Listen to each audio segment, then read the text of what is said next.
তাদের আরাম ও শান্তির জন্য অন্ন, বস্ত্র ও বাসস্থান সহ সকল ধরনের খেদমত আঞ্জাম দিয়ে যাচ্ছিলেন। এমনকি একাধিক স্ত্রী থাকলেও মুহাজ্জিদের ভাইদের পছন্দ মতো কোনো একজনকে তালাক দিয়ে তাকে তার হাতে তুলে দেওয়ার জন্য আগ্রহ পেশ করেছেন। মোট কথা, মক্কা থেকে আগত কারি মুহাজ্জিরদের ভাই কোনো প্রকার কষ্ট ও অসুবিধা যাতে না হয় সেদিকে পূর্ণ দৃষ্টি রেখে চলছে মদিনায় আনসারগণ।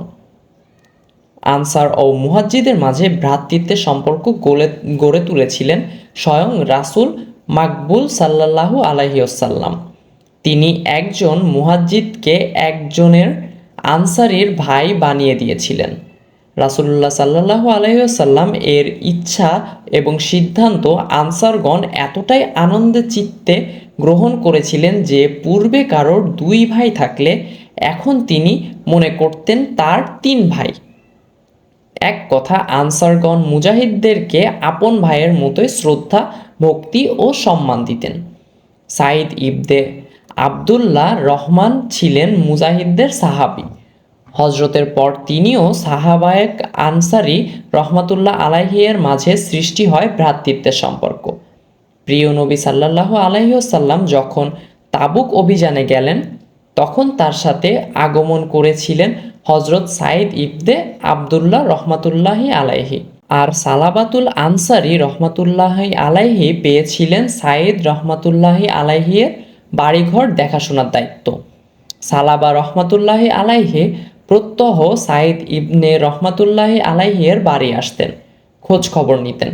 কোনো কাজ থাকলে অত্যন্ত নিষ্ঠা ও আন্তরিকতার সাথে পালন করতেন। একদিনের ঘটনা, সালাবা সাইদের বাসায় এসেছিলেন, খোঁজ খবর নিলেন। এ সময় বাড়িতে সাইদের সুন্দরী স্ত্রী ছাড়া আর কেউ ছিল না। এ সুযোগে সালাবাকে অভিশপ্ত শয়তান ফুলাসিতে লাগলো, বারবার ধোঁকা দিল। হজরত সালাবা শয়তানের ধোঁকায় পড়ে গেলেন। তিনি অগ্র পশ্চাৎ না ভেবে পর্দা সরিয়ে ঘরের অভ্যন্তরে প্রবেশ করলেন। অতঃপর সাইদের স্ত্রীর হাত স্পর্শ করলেন। এ অপ্রত্যাশিত অসাধারণ আচরণের জন্য সাইদ ইবনে রহমাতুল্লাহি আলাইহির বুক থরথর করে কেঁপে উঠল, শিউরে উঠে তার শরীর, বিবর্ণ হয়ে উঠে মুখমণ্ডল, চোখ দুটি ফুটে উঠেছে ভয়ার্ত ভাব।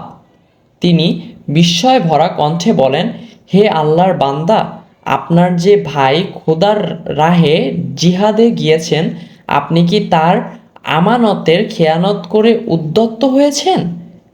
এতটুকু কথা সালাবা এর অন্তরে ঝড়ের তাণ্ডব শুরু করলো।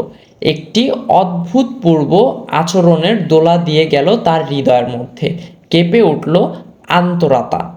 তিনি নিজের ভুল বুঝতে পারলেন।